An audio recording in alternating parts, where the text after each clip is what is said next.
दूसरी क्लास में आपका स्वागत है। लास्ट क्लास में हमने बायोलॉजिकल क्लासिफिकेशन के इंट्रोडक्टरी पार्ट पढ़ा था।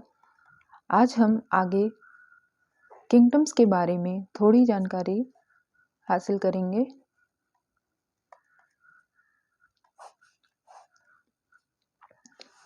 पांचों किंगडम के बारे में थोड़ा थोड़ा पढ़ेंगे और फिर डिटेल में प्लांटी और एनिमेलिया को पढ़ेंगे। पहला किंगडम क्या था? मोनेरा था।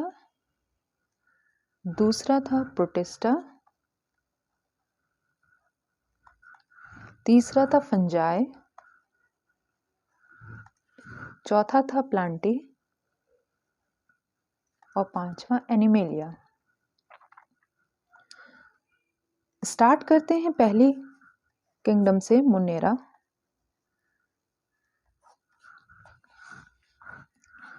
इस किंगडम में बैक्टीरिया इसके सोल मेंबर्स होते हैं, means main members.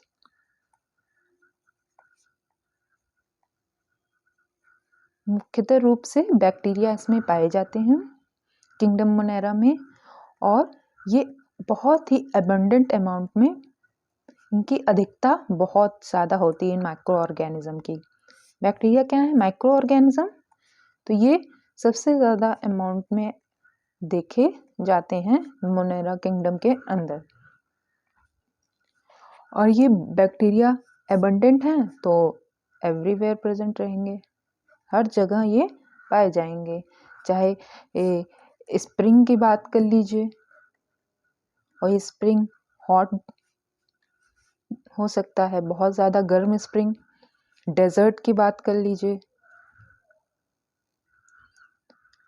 Hot spring की बात कर लीजिए, डेजर्ट की बात कर लीजिए। स्नो में भी पाए जाते हैं या फिर डीप ओशंस में।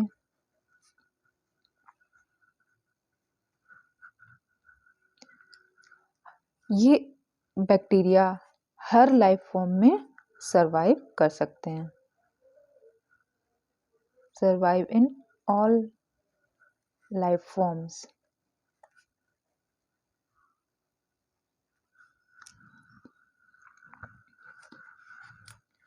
कुछ बैक्टीरिया जो होते हैं किंगडम मोनेरा के, पैरासिटिक फॉर्म में भी एग्जिस्ट करते हैं।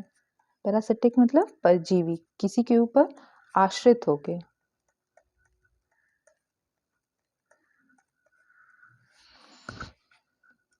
Dependent on others, other organism.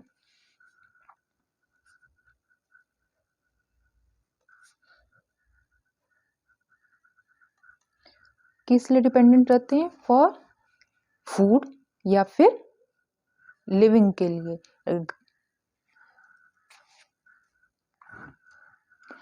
Bacteria जो होते हैं मोनेरेंस के, वो डिफरेंट अलग अलग शेप्स, साइज में पाए जाते हैं। जैसे कि जो कॉक्साई फॉर्म होता है,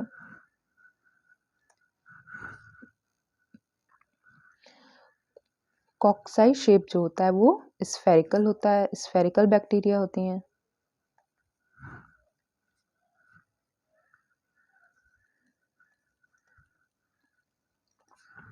पहला क्या है? कॉक्साई। दूसरा बैसिलस या बैसिलाई,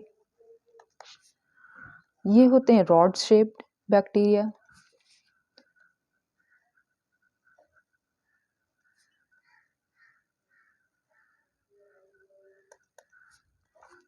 तीसरा है स्पाइरुला,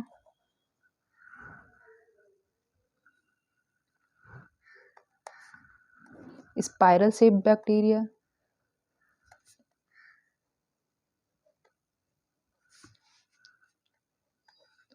फोर्थ है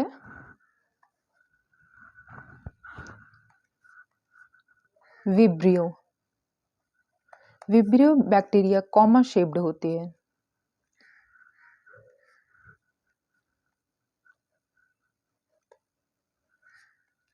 ये अलग अलग कैटेगरीज हैं शेप के बेसिस पर, शेप के आधार पर 4 मुख्यतः कैटेगरीज पाई जाती हैं बैक्टीरिया की। कौन सी? कॉक्साई, बैसिलस, स्पाइरुला, विब्रियो। कॉक्साई आपकी स्फेरिकल शेप्ड रहती है, मतलब राउंड शेप्ड में, और बैसिलाई बैक्टीरिया आपकी रॉड शेप में पाई जाएगी।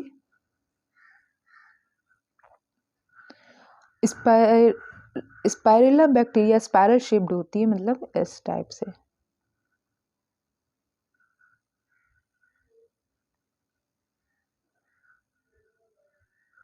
कॉमा शेप्ड बैक्टीरिया जिसको विब्रियो कहते हैं।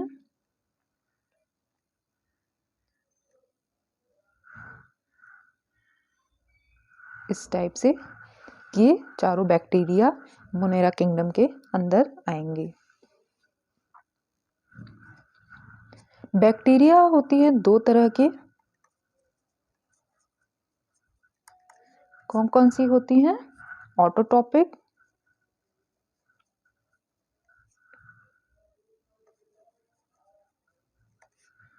Autotrophic, heterotrophic.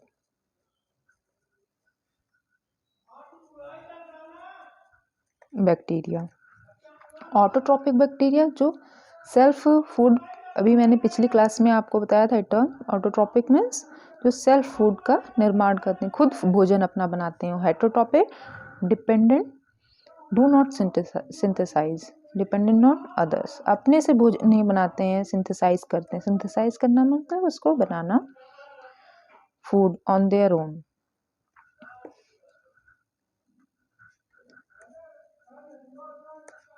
वो डिपेंडेंट रहते हैं दूसरों पे, दूसरे जीव पे आश्रित रहते हैं। कौन? Heterotrophic bacteria.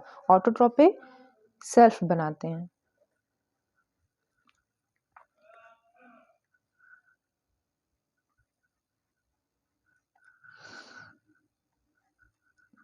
ये भोजन बनाने के कंटेक्स्ट में इनका डिवीजन किया गया है बैक्टीरिया का, कि वो खुद से भोजन बना लेते हैं या दूसरे पे आश्रित रहते हैं। भोजन बनाने के आधार पर 2 में विभाजित किया गया है, ऑटोट्रॉपिक बैक्टीरिया और हेटरोट्रॉपिक बैक्टीरिया। दोनों अलग अलग फॉर्म्स ऑफ बैक्टीरिया इंक्लूड करते हैं। अगर ऑटोट्रॉपिक की बात करें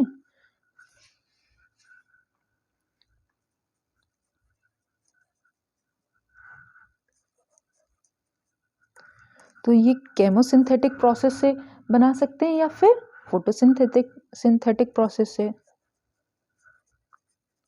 अपना भोजन निर्माण कर सकते हैं।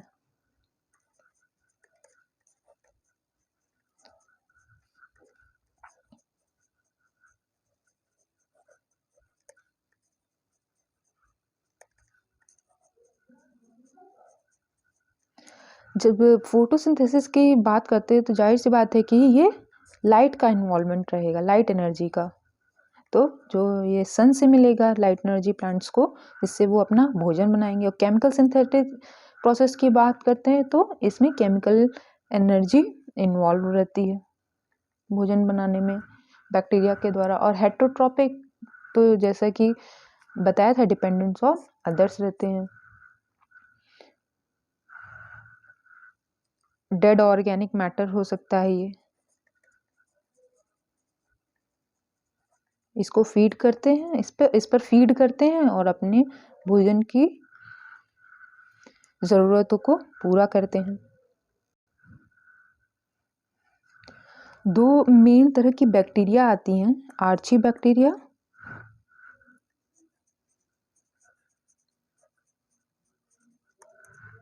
And you bacteria.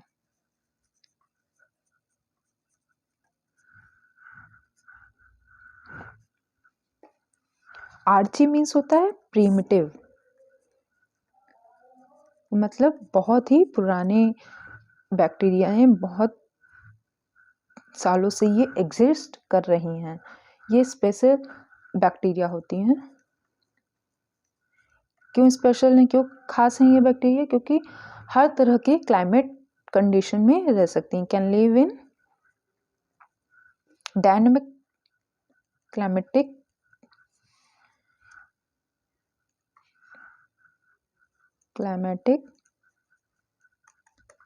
कंडीशन। अब ये डायनामिक क्लाइमेटिक कंडीशन क्या हो सकती हैं? वेरियस कंडीशंस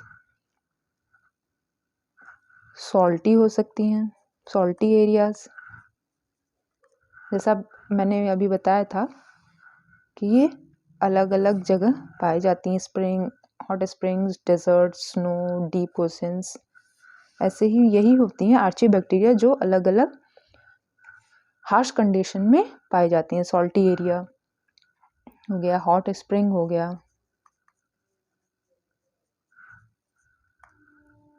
मार्शी एरिया हो गया, दलदली जगह,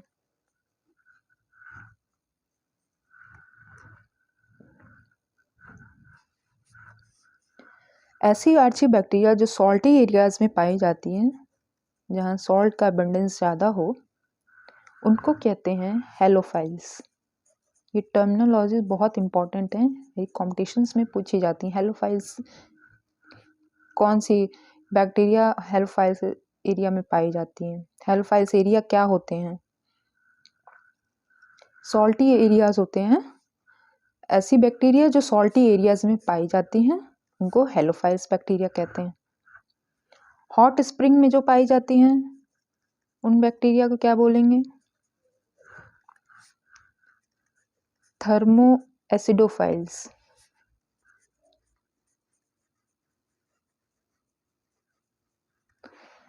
थर्म वर्ड हीट के लिए यूज होता है, थर्म वर्ड हीट के लिए यूज होता है, इसलिए हॉट स्प्रिंग यहाँ पे है तो थर्मो एसिडोफाइल्स, वहाँ एसिडिक कंडीशन ज़्यादा रहती है। थर्ड है मार्शी एरियाज, जो ऐसी आर्चीबैक्टीरिया जो मार्शी एरिया, दलदली भूमि में पाई जाती हैं, उनको हम मेथेनोजेंस कहते हैं। मेथेनोजेंस क्यों कहते हैं? क्योंकि हम मीथेन की रिलीज बहुत ज़्यादा होती है, मीथेन लार्ज अमाउंट में वहाँ पे रिलीज हो सकता है, और ऐसी बैक्टीरिया जो इस कंडीशन में सरवाइव कर सकती हैं मार्शी एरियाज की, उनको हम मेथेनोजेंस कहते हैं।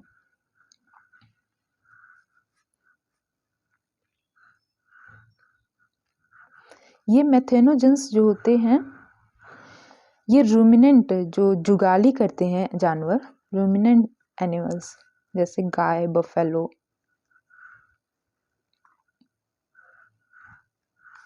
ये मेथेनोजेंस बैक्टीरिया रूमिनेंट एनिमल्स में प्रेजेंट रहती हैं। जो जानवर जुगाली करते हैं जैसे काऊ हो गया, बफेलो हो गया, आप देखे होंगे ना, अपना भोजन खा लेती है, फिर बैठकर फिर से वो अपना भोजन जो इंगल्फ की रहती हैं उसको निकालती हैं और च्यू करती हैं, तो उनको हम रूमिनेंट एनिमल्स कहते हैं। तो बैक्टीरिया, मेथेनोजेंस बैक्टीरिया उनके गट में पाई जाती है, रूमिनेंट एनिमल्स के गट में, गट माने स्टमक में पाई जाती हैं। और फिर जब ये काऊ डंक रिलीज करते हैं एनिमल, तो इसमें से मीथेन निकलता है, मीथेन की रिलीज होती है, यही बैक्टीरिया रिस्पॉन्सिबल होती है मीथेन बनाने में, जो कि एक बायोगैस है। ये जो गैस निकलती है जब वो काऊ डंग रिलीज करती हैं, रूमिनेंट एनिमल्स, जुगाली वाले एनिमल्स जब काऊ डंग रिलीज करते हैं तो मीथेन गैस रिलीज होता है, क्योंकि ये मेथेनोजेंस बैक्टीरिया एक्ट करती हैं और फिर उनके डंग में रिलीज होता है बायोगैस, और यही बायोगैस प्लांट से रिलीज होता है मीथेन, जो कि गांव में उपयोग होता है। और सेकंड क्या था? यू बैक्टीरिया था। यू बैक्टीरिया एक ट्रू बैक्टीरिया है, इनको हम ट्रू बैक्टीरिया भी कहते हैं।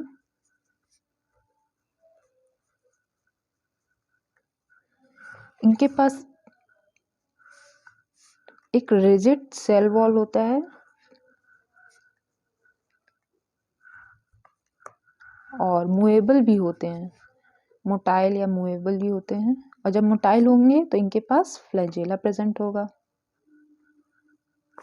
कोई भी ऑर्गेनिज्म अगर माइक्रो ऑर्गेनिज्म मोटाइल होते हैं तो उनके पास फ्लैजेला, एक मोटाइल ऑर्गन, मोटाइल करने के लिए, मूवेबल बनाने के लिए एक ऑर्गन प्रेजेंट रहता है, चाहे फ्लैजेला हो, सीलिया हो, कुछ डिफरेंट ऑर्गेनिज्म में डिफरेंट चीज़ें प्रेजेंट होती हैं।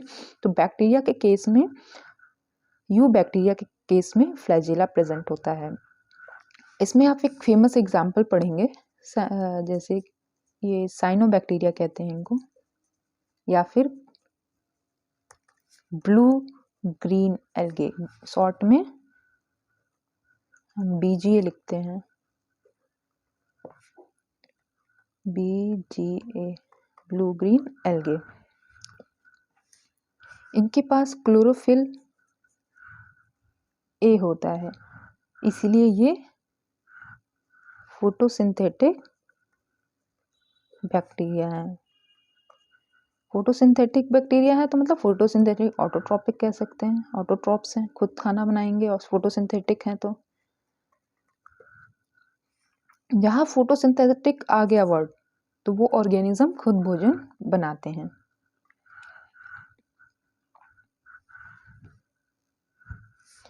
और कुछ ब्लू ग्रीन एल्गी जो होते हैं या साइनोबैक्टीरिया, दोनों नेम करेक्ट है, अल्टरनेट यूज कर सकते हैं।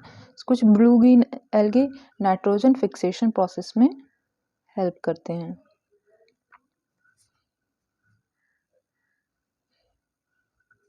Help in nitrogen fixation process, फिर वो बायो फर्टिलाइजर की तरह एक्ट करते हैं।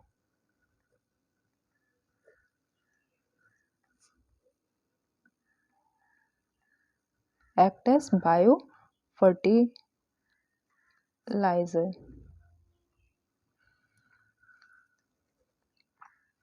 कुछ बैक्टीरिया नाइट्रोजन फिक्सेशन में प्रोसेस में हेल्प करेंगे, वो बायो फर्टिलाइजर के यूज में आएंगे, और इससे जो केमिकल प्रोडक्ट्स हम यूज करते हैं उसका बर्डन कम होगा एग्रीकल्चर प्रोसेस में, लैंड में, सॉइल में, जो कि सॉइल को डिग्रेड करता है अगर हम केमिकल यूज करते हैं। ऑलरेडी नाइट्रोजन फिक्सेशन होगा, बायो फर्टिलाइजर के रूप में यूज हो जाएगा सॉइल में और प्लांट्स के रूट्स के थ्रू, तो केमिकल हम ऊपर से नहीं यूज करेंगे, केमिकल फर्टिलाइजर्स, आर्टिफिशियल फर्टिलाइजर्स, और सॉइल की फर्टिलिटी बरकरार रहेगी। जो साइनोबैक्टीरिया होते हैं वो यूनिसेलुलर,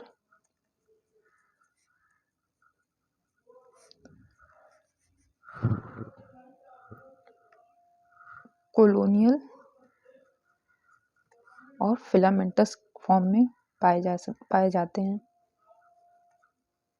यूनिसेलुलर रहेंगे तो वो सिंगल सेल के बने होंगे, कॉलोनियल फॉर्म में प्रेजेंट होंगे साइनोबैक्टीरिया तो से ग्रुप में होंगे, और फिलामेंटस फॉर्म में होंगे तो एक फिलामेंट का रूप रहेगा, एक लंबी ऐसे चेन टाइप।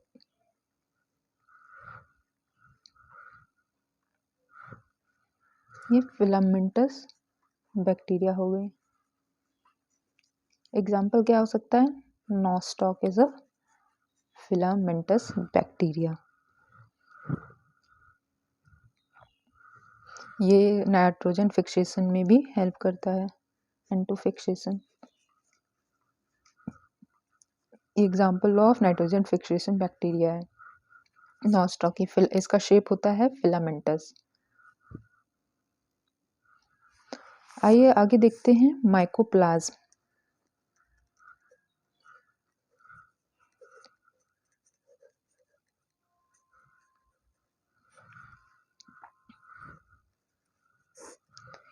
ये एक दूसरा एग्जाम्पल है मोनेरा किंगडम का, माइकोप्लाज्म।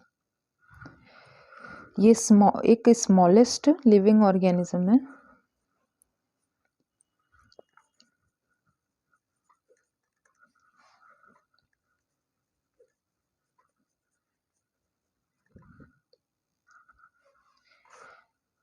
इनमें एक स्पेशलिटी होती है कि लैक सेल